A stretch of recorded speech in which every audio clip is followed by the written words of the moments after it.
You're listening to Thunder and Lightning on SuperTalk Mississippi, covering Mississippi State sports like nobody else. With Sports Talk Mississippi's Brian Hadad and Robbie Faulk of On3 Sports. Now get ready for Thunder and Lightning. Thunder and Lightning here on SuperTalk Mississippi. Brian Hadad and Robbie Faulk here with you on a Tuesday morning. Thanks for joining us here at supertalk.fm or wherever it is that you get podcasts from. Appreciate you guys out there, our great listeners, especially our servicemen and women out there taking care of us. We want to thank our sponsors over at Strange Brew Coffee House and Churn and Spoon Ice Cream. Start your day the right way with a trip to the drive-thru over at Strange Brew Coffee House here in Starkville, or at Brupolo over in Tupelo. It would be a little weird, Robbie, if Brupolo was in Big Level. That would be really weird. That's a good one. That was a good one. I found a list. You were talking about that thing yesterday. I found a list of all the unincorporated communities in Mississippi, and I'll be using that from now on. There you go. So we just whatever one catches my eye. You don't have to just find a random I was going county and trying to use the map, but some of these places are probably too small to even be on the map. You're making it too difficult on yourself. That's right. Somebody has already done the research for you. Why not take advantage of that? Exactly. Wherever you are in our great state, you can enjoy Strange Brew Coffee each and every morning. It's just a click away at strangebrewcoffeehouse.com. The Mississippi Beef Council wants to remind you that beef, it is what's for dinner. Whatever you're cooking out this weekend, nothing beats the sizzle of beef on the grill. When you are cooking out, beef is always the star of the show. If it's beef ribs, beef brisket, tri-tip, picanha, steaks, burgers, that's what people show up to the cookout for, is the beef. So make it happen for you this weekend. It's going to be a great weekend to cook out. Mississippi State baseball's on the road, so you should be at home, fire up the grill, and throw on some beef. Beef, it's what's for dinner, thanks to our friends at the Mississippi Beef Council. College Corner, collegecornerstore.com. That's the place to find the maroon and white merchandise that you are looking for. And I know that you are looking for it. I know that you're thinking right now, I could go for a new MSU polo, a new pullover, a new hat. Well, it's all right there at College Corner. 2 locations to serve you in the Jackson area. They're in Ridgeland by Fleet Feet, Flowwood by the Half Shell, or you can just shop online at collegecornerstore.com. Restaurant Tyler, Starkville's flagship restaurant for lunch, for dinner, for Sunday brunch. The best meal in town, always at Restaurant Tyler. You need to head to Restaurant Tyler this week. If you're going to be in Starkville, if you live in Starkville, if you're near Starkville, it's worth the trip to Restaurant Tyler to enjoy a fantastic meal. Enjoy a great dinner at Restaurant Tyler. One of the best steaks in town. Pasta, chicken. They have options for just about everybody. And, of course, they have my favorite dessert in the entire city, the stuffed pancake. If you want to have a great meal, it's not hard to do. You just got to go to Restaurant Tyler. Priority One Bank, 16 locations to serve you throughout central Mississippi. Let PriorityOneBank.com be your guide and show you not only where they're located, but they're going to show you how they're going to help you invest, manage your money, and prepare for the future. Now more than ever, when you have a question about your money, you deserve to get it answered on your schedule. You deserve to be able to talk to a banker who not only knows about your account, but knows who you are and what you are and has that relationship with you. That's what you're going to get when we're talking about Priority One Bank. That's the level of service you should be accustomed to, and that's what you get with Priority One. Let Priority One Bank make you their priority. Robbie Faulk. Hey. It's okay. You're all right over there. I'm just not feeling it today, man. This is one of those weird days, right, where it's like I'm working to get a Baylor guy on here, but you and I don't know enough about Baylor to really dive too deep into them. Well, I will say this with Baylor, and it's not a MSU baseball situation, but since they won that national title in 21, what is it about 21? They haven't been as good a program. The Braves, the Baylor, and the Bulldogs. Yeah, Braves have still been okay. They've made the playoffs a few times. But you look at Baylor, they were 28-2 in 21 and won the national title. Scott Drew, by the way, we were talking about this, might be the best coach in America. Took over a program that in 100-plus years of basketball had 4 tournament appearances, and he's been 12 times, including a national title. But since then, 28-2, and then they've dropped 27-7, 23-11, 24-11. They haven't advanced past the second round in any tournament. This year, 19-14, as we mentioned, their first year under at 500 or under in the Big Ten in 6 seasons. They finished 10-10. From a points per game perspective, it's their lowest in 6 years.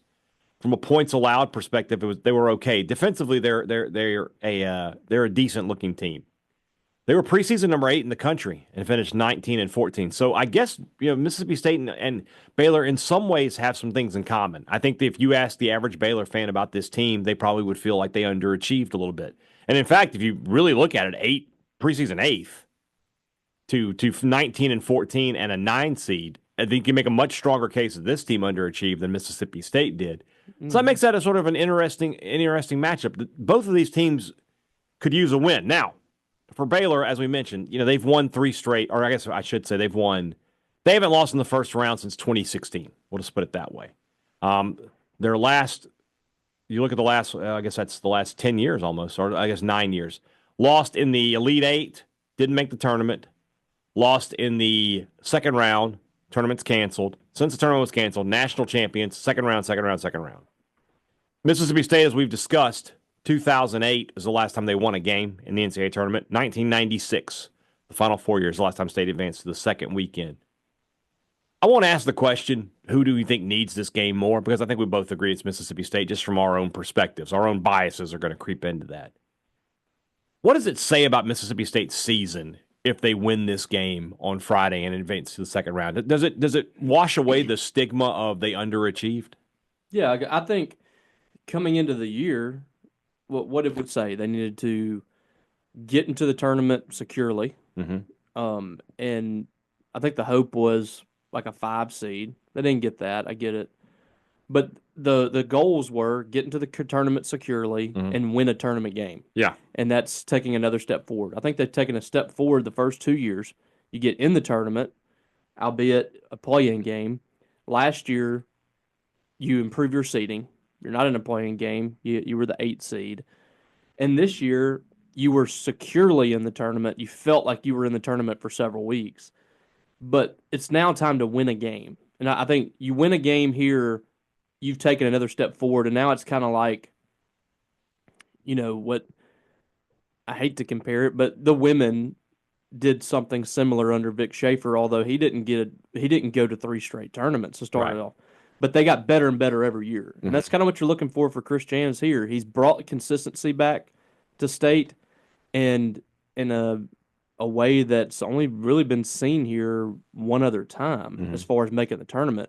This has not been a program that has consistently gotten to the NCAA tournament. And when you start to really break down the numbers, it's impressive what Chris Jans has done, because they had the 4 straight NCAA tournaments under Rick Stansbury. He has a chance to equal that next year, and he also has a chance next year to be only the second coach ever to have 4 NCAA tournament appearances. Yeah. And he would have done that in 4 straight years, which is never, or his first 4 years, which has never been done. So he's doing things here that are rivaling something that's never been done, but he has to get State over that hump of losing that first round game, which, dating back to 2009, they haven't been able to get over that hump.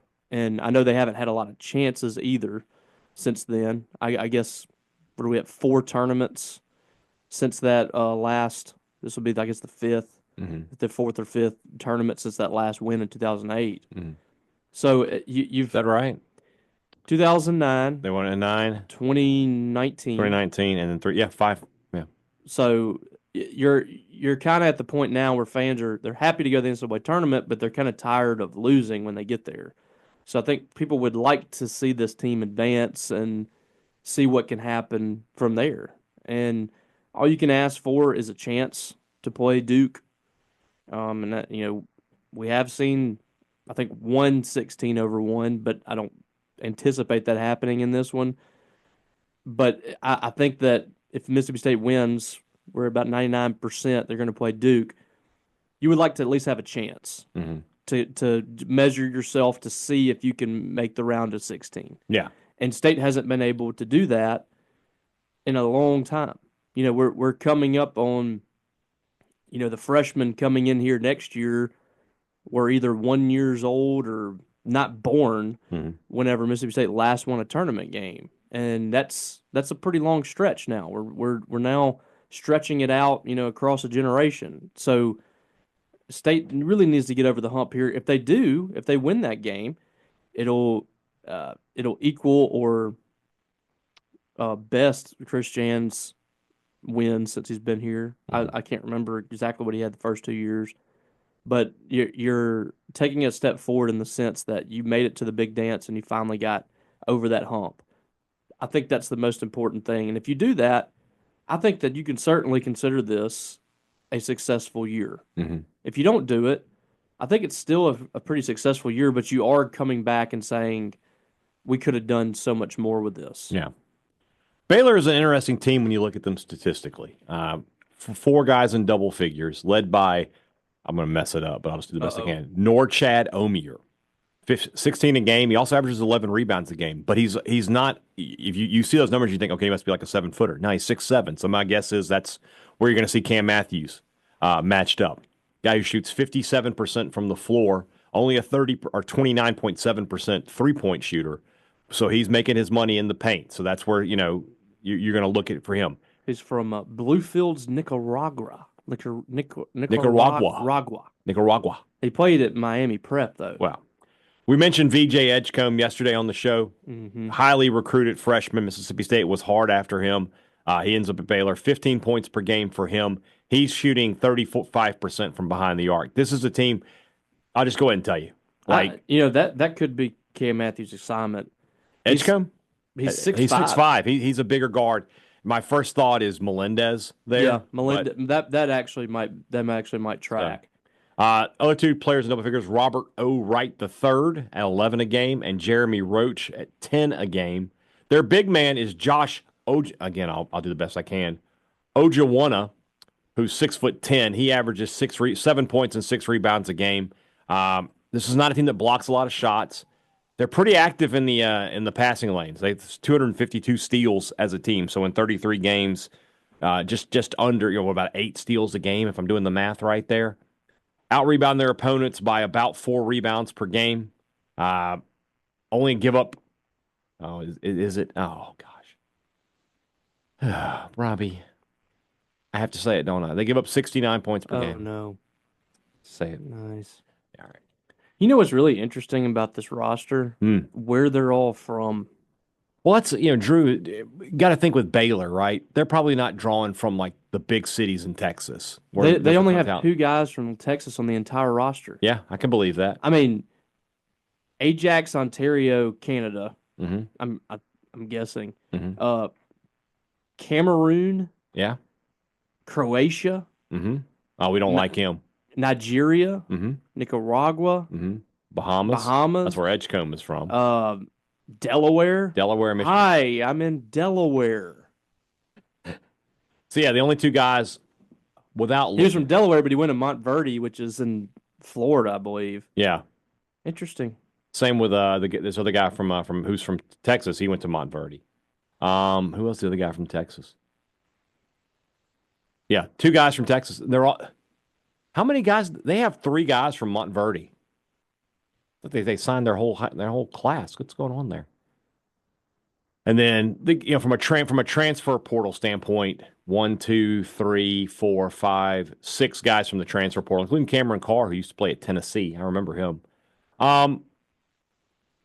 They just look like it's just weird when you think about Baylor. That's a program that has been their final ranking over the last 5 seasons prior to this, 5th, 3rd. This is their AP final, obviously. In the year they finished 3rd, they finished 1st because of the tournament. 4th, 11th, and 16th. This year they've been unranked for basically the whole year. So it makes me wonder if that's just a team that, maybe is just kind of gone through the motions this year. It just hasn't clicked for them at whatever point. The only thing that concerns me is this, and we talked about it, 3-point shooting, right? This is a team they're right at what I would call the line for state. Like if they were above 35%, I would say no chance. And below 35%, you feel pretty good. They're at 35.1. But those numbers are kind of skewed because Omier is shooting 29.7%. Then you've got a guy, Love, who's shooting 32%. They've got 4 guys on this roster at 35 or above. Edgecombe, Wright, Roach, and Jaden Nunn. Jaden Nunn shooting 41% from that's the guy. That's the guy. We saw a tweet earlier that Jalen Celestine was going to be our pick to click. This guy's going to go 7 for 10. Jaden Nunn is shooting 41% from three. He's averaging 9 a game. He is going to go 7 for 10. 7 for 10. Yeah, that's our pick. So our apologies to that Twitter. He went 7 for 10 against New Orleans. So he has done that before. Does that what does the science say? Does that hurt his chances of repeating that performance? Oh no, it increases. Okay. So you're saying he's got it in the tank, is what you're saying. Yeah. He hit 4 out of 6 against Kansas State. Yeah, he's going off. So from Flint, Michigan, the Flint Tropics.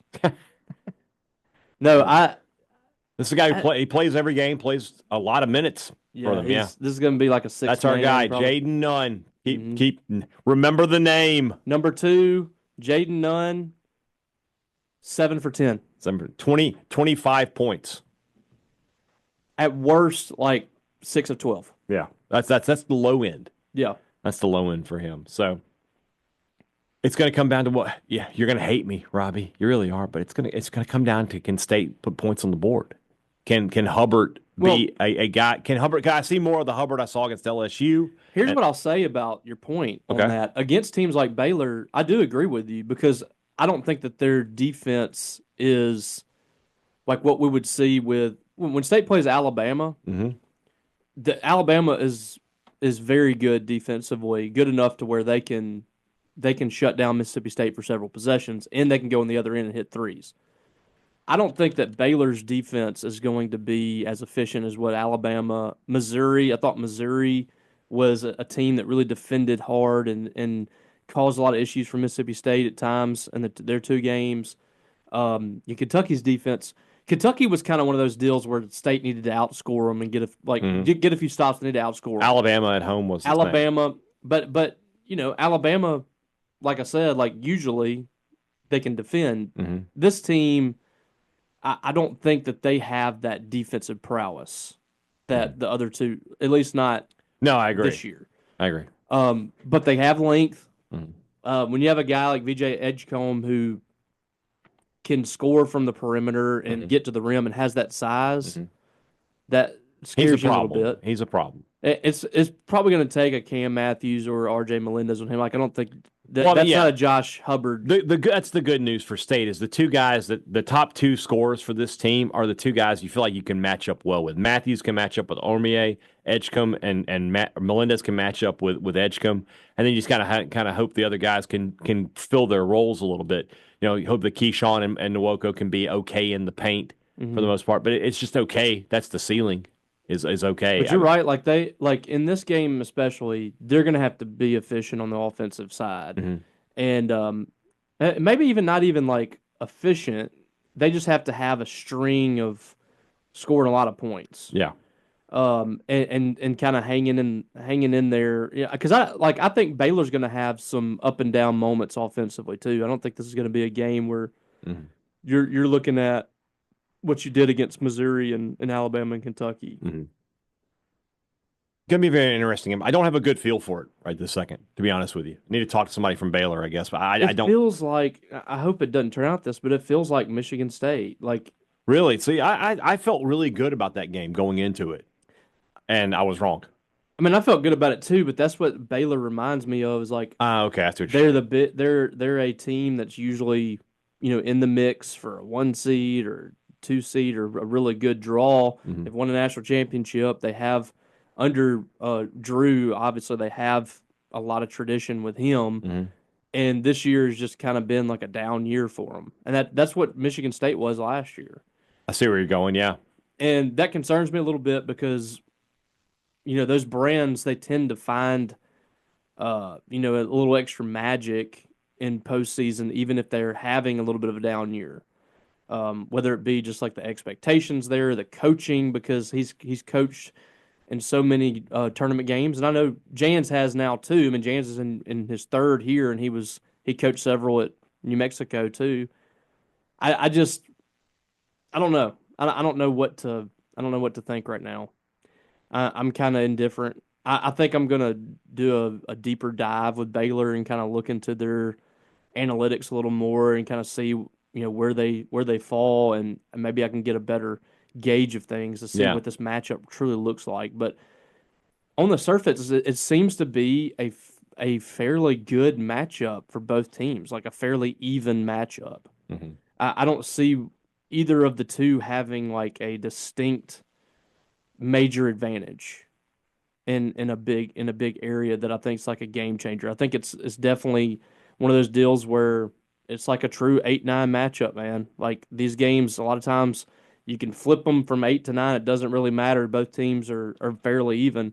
I think that's what we have here with these two. State's a 2-point favorite as it sits And right now. I think they started out as an underdog. So the money's coming in on State. Let's see if you're right. Does it say the starting? And State's been, I think, just under 500 against the spread this year. So it's not like State's just been great against the spread. Just doesn't have it here. I'm sure I could find it if I looked elsewhere. But yeah, it started off, I think, as a 1.5. Really? To Baylor. That's a quick flip. Then that's interesting. I think that's right. A lot of money has come in on Mississippi State this year. Maybe they know something. I don't know. There have been a few games this year with the gambling for Mississippi State where it hasn't made sense. What was they were favored against Florida, weren't they? I think so. Was it Florida? Or they're favored by like 3.5 or more against Missouri. The first Missouri game. Yeah, they were favored against Kentucky too. This time around, they were like a 6-point favorite against Kentucky. That didn't pan out. So, State had been so good at home at the time. The bettors just have not had a good pulse on State this year, which is part of. We haven't had a good pulse. That's what I said. They're an inconsistent team. We don't know one way or the other. So, I'm very interested to see how this all shakes out. I made that prediction last week about. I feel like the SEC is going to be kind of like worn out when you get into the tournament. I'm interested to see if it shakes out that way or if it shakes out the other way, and that the SEC is so weathered and they're so hardened to the competition that they're going to have that kind of advantage on some of these other teams. It's going to be interesting to watch. Like, I don't think the Big 12 is particularly strong, like really, really strong. The ACC is just really poor outside of Duke. And Louisville's a good team, but they're 8 seed. So I don't know. I really don't know what to expect here. Me either. Like I said, I don't really have a good feel. But you made a good point though. It's like I haven't really had a good feel this season for this team. Games I thought they were going to win, they've lost. Games I thought they were going to lose, they've won.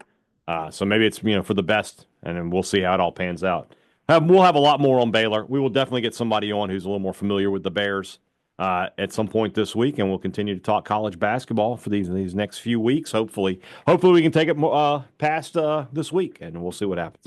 All right, let's move into the rest of the show. That's brought to you by our friends over at the Mississippi Beef Council, who wants to remind you that beef, it is what's for. Nope, that's not right at all. You got to do something. You got to give me like a little. We need to get like a chair with a shock, and you just. You want me to shock you? Yeah, just a little, a little jolt. Oh, that's right. Put you in an electric chair.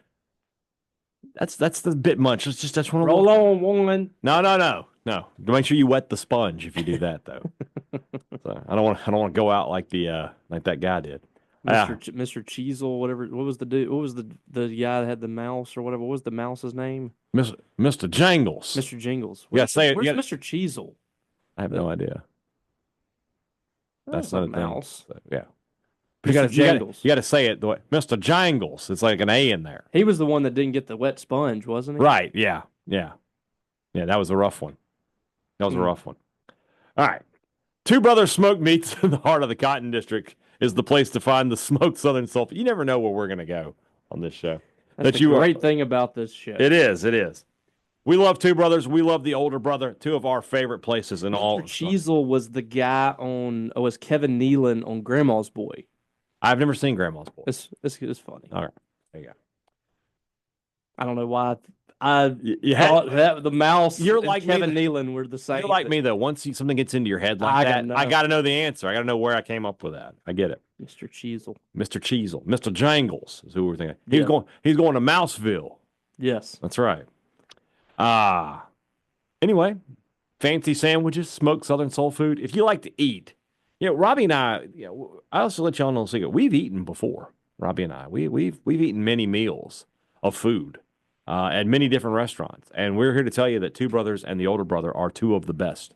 So if you want to have a great meal in the city of Starkville, head to the Cotton District. Go to Two Brothers Smoked Meats or to the older brother.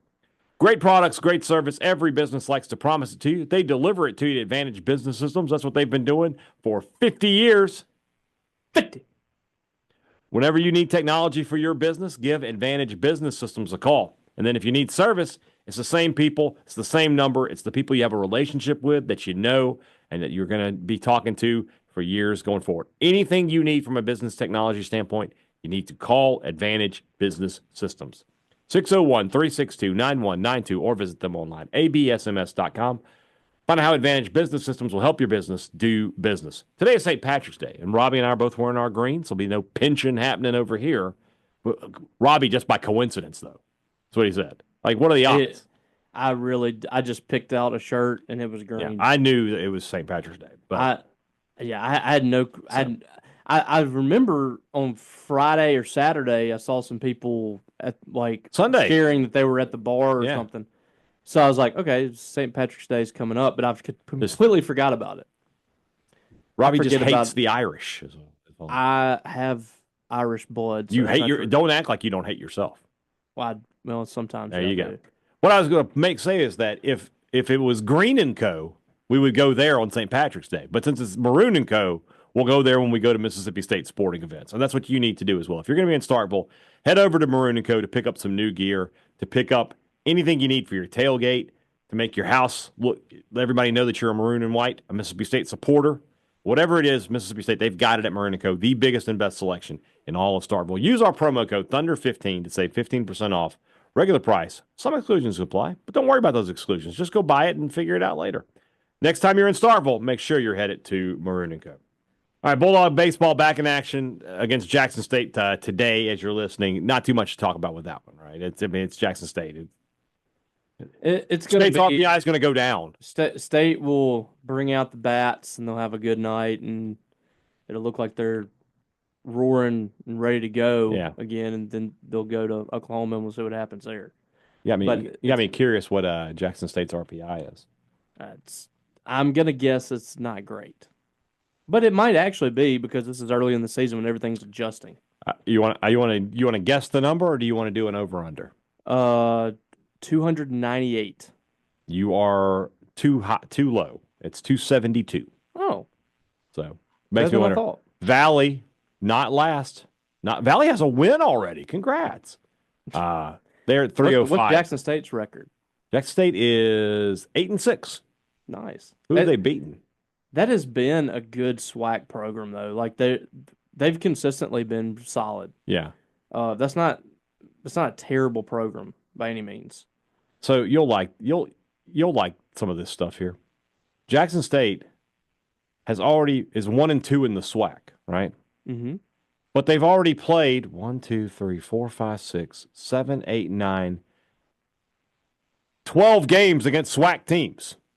They're non-conference. They played an HBCU tournament against Grambling, Alabama A&M, and Texas Southern. Those are all SWAC teams. They played in the Andre Dawson Classic against Southern, Prairie View, and Alabama State. Those are all SWAC teams. And then they played a 3-game set against Alcorn, all at Smith-Wills Stadium. Nice. And I didn't know that stadium was still use. Up and running. And they run-ruled them in every game. Alcorn's bad, too, in case you're wondering. So they've played 12 SWAC games, but only 3 of them count in the SWAC standings. So weird. At this point, whatever it is. And then I said Mississippi State. This is always one of those games where like you have an inning where State scores like 10 runs. Yeah, because you have like there's somebody they put somebody in there who just can't get it across the plate. Yeah. And then State will just pound out a bunch of hits. There's like 100 people in the stands, and you're just begging for a run rule. Back in the day, you didn't have a run rule, so you had to sit there all 9 innings and suffer. State 86th in the these games, the only thing they do for you is allow you to get more people in the game, which I guess is beneficial. Yes. But it's not going to do anything for Mississippi State as far as no. I don't even think it really just like greatly increases your confidence to beat somebody like that.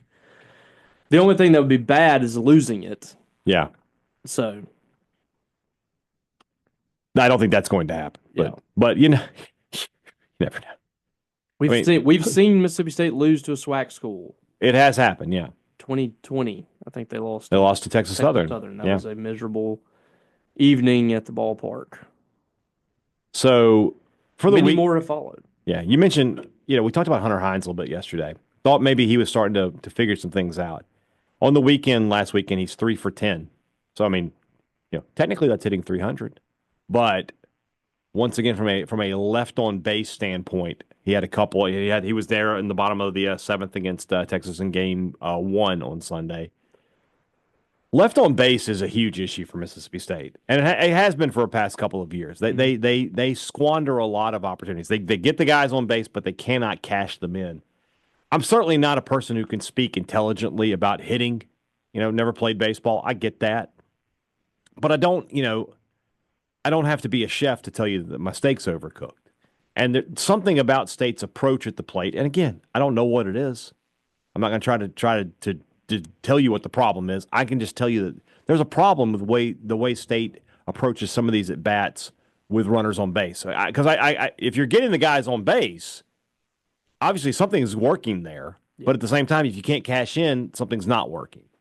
Yeah, and it might be the fact that I feel like Jake Gotro's philosophy and the way he handles things is to let guys do their own thing, and I think that's a blessing and a curse. Like sometimes maybe you need to have more of an input on what guys are doing, because we talk to the players and they say, well, Jake Gotro allows them to kind of be their own hitter, and like I said, that's good. You're not trying to mess with something that works for them. Mm-hmm. But sometimes maybe they need to have more of an approach or a plan or whatever. I don't know what it is.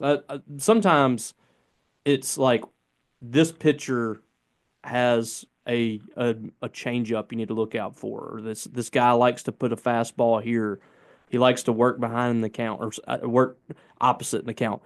Maybe there needs to be some adjustment there. I don't know. I mean, at this stage, I think it is what it is. But they certainly struggle whenever they come up in those situations. And for Hunter Hines specifically, it's like that is when he comes up, it feels like every time. Almost every time he's up to bat, there is somebody in scoring position, 2 outs. And then the hits that you see him get, normally there's no one on base. So right. I don't know if it's if he's trying to do too much, and that happens a lot in baseball where guys, they think that they have to come up with a 3-run home run in a situation where all you really need is to just put the ball in play, or you just need a single or something like that. And I think about yesterday, whenever, ironically, Hunter was on base, and you have a leadoff double from Hunter Hines. I think it was Aaron Downs or somebody flew out, moved him over to third base. You have a situation there where you have a guy on third with less than 2 outs. All you need to do is get a productive out in the situation. Put the ball in the air somewhere, put it on the ground to the right side. Your run's probably going to score. And instead, you get a strikeout right there and then a pop out. And I think Nolan Stevens, whoever it was at that time, is trying to do too much in the situation. You don't need a 2-run home run right there. Baseball is a game where you can get back in the game by ticking away, and you're down 3-1 or whatever it was at the time.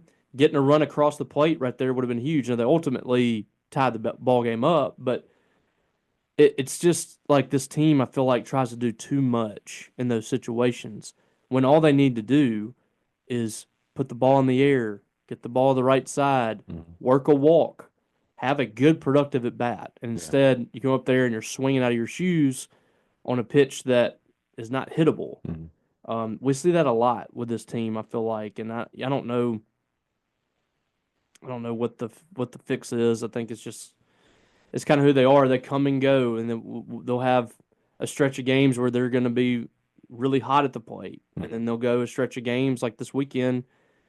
I thought they were pretty cold. I mean, they had less than 10 hits, I think, in all 3 games, which it kind of expected against a pitching staff that I thought was pretty good. In Texas, but you just didn't have the clutch hits. Texas didn't have a lot of hits. No. But almost all their hits mattered. Yeah. Almost all of them mattered. Well, that's the difference between good team and bad team a lot of times, is the good team when they deliver when they need to, and the bad team doesn't. Also, one thing you look at Texas, they come in 14-1, and I was really struck by their stats. their offense wasn't impressive at all. Mm-hmm. They didn't have the power numbers. Batting average was just okay. I think like around 300 or something. Mm-hmm. They weren't all that impressive at the plate.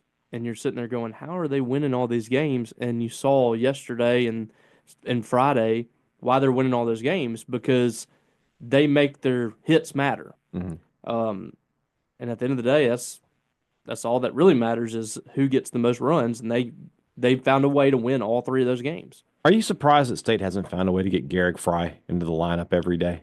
I know defensively he's a liability. He has a third of State's errors, but he's also your leading hitter. I mean, that's the problem, is when they put him in the game has found him every single time in the field. Can he DH? You can't take Noah Sullivan out of the DH. Can Sullivan go somewhere?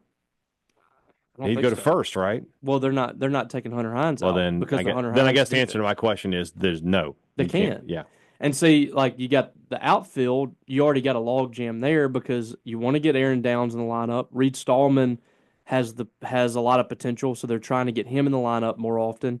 Nolan Stevens has been in the lineup most games, and then Bryce Chance is going to be in there just about every day. So there's not a whole lot you can do there. You can't do anything at third base because Ace Reese isn't killing you there right now, and he is potentially the most potent hitter in the lineup. Mm-hmm. There's just not a lot of options for him because there's just nothing that you can say that he does really well in defense to put him at a particular spot. So it's you have a conundrum there, and like you need. I don't know what's more important to Mississippi State right now: playing better defensively or having the best hitters possible in the lineup, because they've tried that and the defense came back to haunt them, and they've tried to get their best defenders in there and the offense kind of hurts you. These are the things that have happened to Mississippi State since 2021 that can't truly be explained. And I guess they can't be written off as bad luck after 4 years. No, and I guess you can explain it and just say that they're not being coached well enough. I mean, that's one thing that you can do. I mean, a team takes on the personality and the and all that of its coaching staff. And Mississippi State's teams don't do the little things correctly. They have been up and down defensively, which tells me that they're not doing that well enough in practice or whatever. Their offense has been very up and down too. So I guess that would be your answer, but it just doesn't really make sense to me. Because, I mean, you hear Chris Lemonis after these games talk about the issues that they have, and they got to play better defense, and they got to do this and that. Mm-hmm. I got to imagine they're working on those things at practice. Yeah. It's just whatever reason, it doesn't always translate in games. And they've had years where their defense has been top 10 in the country. Mm-hmm.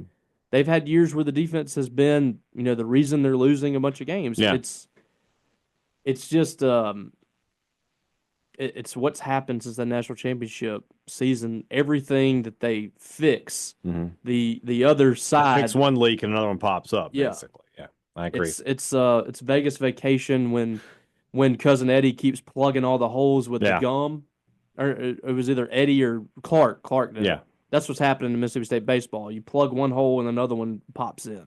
What happens if they're 1-5 after this weekend? Yeah. I mean, because if they turn it around, if they go win this series and they're 2-4, you're okay. Fine. You're fine. I mean, you'll have to go sweep a series somewhere but they're a sweepable series. You play Missouri, you play some of the other teams that are you consider behind you.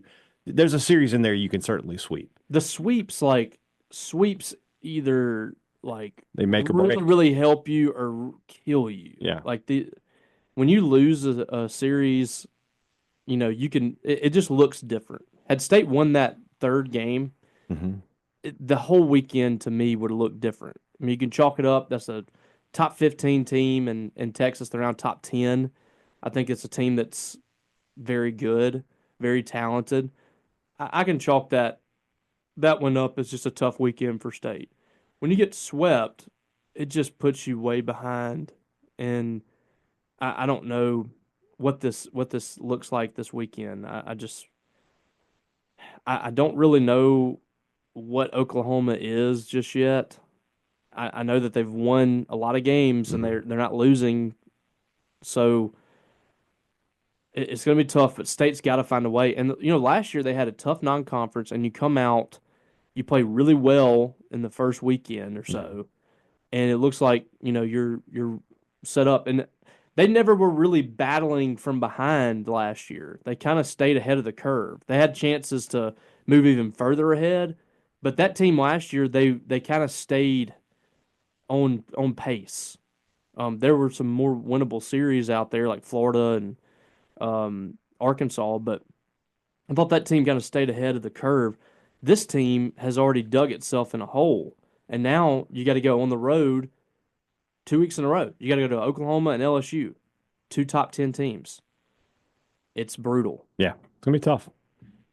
We'll see what happens. All right, guys, tomorrow is the Rumblings. You know what to do. That'll be an easier show. We won't have to work as hard. It should. Should be. Talk to you guys tomorrow. For Robbie Faulk, I'm Brian Hadad. Thanks for blah, blah, blah. For Robbie Faulk, I'm Brian Hadad. Thanks for listening to Thunder and Lightning here on SuperTalk, Mississippi.